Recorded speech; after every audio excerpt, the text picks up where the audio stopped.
All right, hey everybody, welcome back to the Beer Draft with Dan and Mike. What are we going to review today, Mike?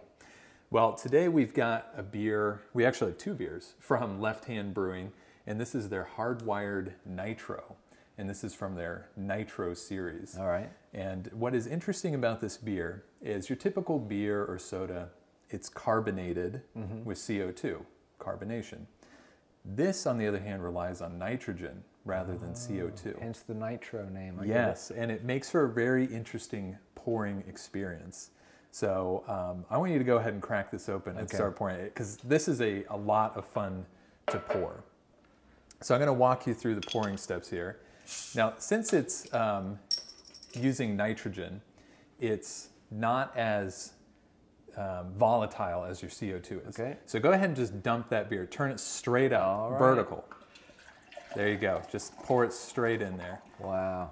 And just take a look at that. I'm glad we're filming this in 1080 because you can really see the Look at the bubbles as it comes up to make that head. The head on that's pretty cool. It looks similar to when you pour a Guinness, how thick the head is and how it kind of simmers its way to the top. Like here's the thing about Guinness: they use nitrogen. So there you go. That's why you see that. All right. So we're gonna do it again. Got to do it again. All right. And usually on these videos we split a beer, but for this one you really got to pour it. So just turn that thing just straight vertical. Okay. You can see how fun this is to pour. So what's the motto for the Nitro? Pour hard? Pour hard. Nice. I like it. And it looks really great too. So cool. Something that's kind of unique about these nitrogen beers is they taste slightly different. The mouthfeel is going to be a lot different on this beer because the nitrogen bubbles are smaller.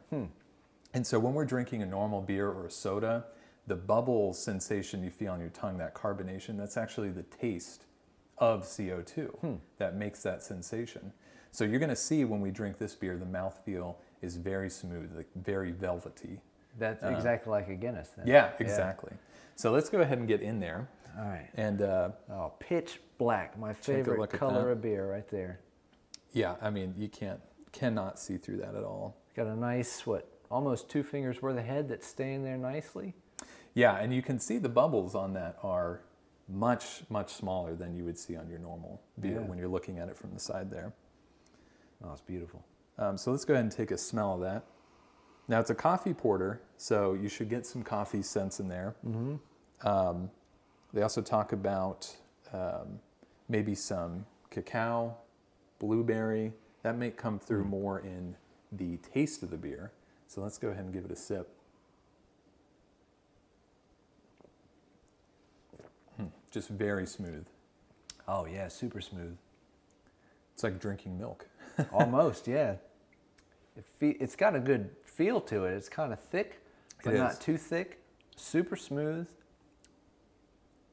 I think the perfect bitterness. You taste kind of toasty or coffee-like. So it's got 33 IBU, so a little bit of bitterness there. 6% ABV.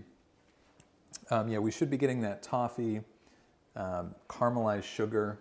So that's that toastiness that you taste there. I can definitely feel the toastiness after swallowing. Not getting that hint of blueberry that they talk about. I'm just not feeling that. I don't think so. I can't really taste that kind of stuff.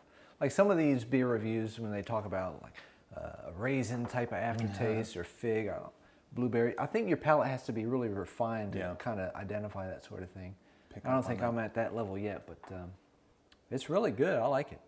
It is. So Left Hand Brewing, Longmont, Colorado. Been around since 1990, so a little bit older in the microbrew scene. Yeah, I'll be out in Colorado. Not sure I'll be able to make it out to this brewery, but you can be sure I'll be bringing back some good Colorado beers for us to try. So what do you think of this beer? I think it's great. I've had, I think, a couple other, at least one other for sure. Probably the Milk Stout. Yeah, that's their flagship. The Left Hand Milk Stout, which is great. And they do make a nitro version of the Milk Stout, which I've had. All right. And that was what kind of introduced me to this Nitro series. And they've got some other Nitro series as well, which would be their Milk Stout, like I said, Sawtooth and Wake Up Dead. Nitro. Yeah, very interesting. Now those 3 are offered year-round. This one, the Hard Wired, is seasonal. So if you're looking to get this beer, make sure you get it now. So this is definitely on my list of beers that I would like to drink again. It's definitely my style, the porter, the coffee porter, the stouts. I love that sort of thing. And was it fun to pour? Absolutely, man. It was great. It was fun to pour. It was neat watching the head bubble up like that. Yeah. It's neat. So hopefully you got to see that, and make sure to subscribe to us so you can see all of our other videos. If you like this video, make sure to give us a thumbs up. And if you've tried this beer or any of the other left-hand nitros, make sure to let us know in the comments below. Until next time, we'll see you later. All right, see ya.